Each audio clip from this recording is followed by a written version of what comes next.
నమస్కారం. మన్నెలో న్యూస్ బులెటిన్‌కు స్వాగతం. మన్నెం అడవుల్లో అటవీ సంపద దోపిడీకి అటవీ శాఖ అధికారులు చెక్ పెట్టారు.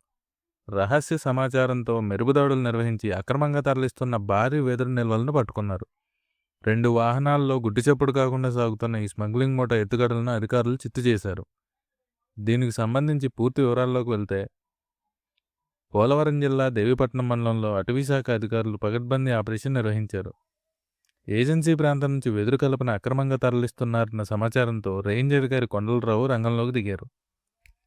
పెనిగల్పాడు గ్రామం సమీపంలో ఒక వాహనాన్ని, నేలకోట గ్రామ సమీపంలో మరో వాహనాన్ని అధికారులు వెంబడించి పట్టుకున్నారు. వెంటనే 2 వాహనాలను స్వాధీనం చేసుకున్న సిబ్బంది వాటిని గోకవరం అటవీశాఖ కార్యాలయానికి తరలించారు. ఈ సందర్భంగా రేంజ్ అధికారి కొండలరావు మాట్లాడుతూ, ఏజెన్సీ ప్రాంతం నుంచి కలపను అక్రమంగా రవాణా చేస్తే ఉపేక్షించేది లేదని హెచ్చరించారు. నేను ఇందుకూరు ఫారెస్ట్ రేంజ్ ఆఫీసర్ అండి.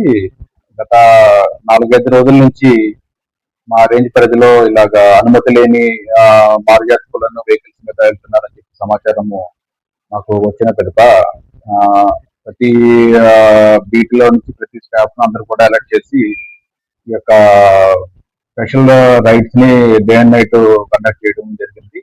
అందులో భాగంగా ముఖ్యంగా మన చిన్నారిగండి నుంచి మారుజాతి కులను తరలిస్తున్నటువంటి కొలేరా వాహనాలను 2 సీజ్ చేసి ఆఫీస్ తరలించి వాటి మీద వెహికల్ కేసు చేయడం జరిగింది.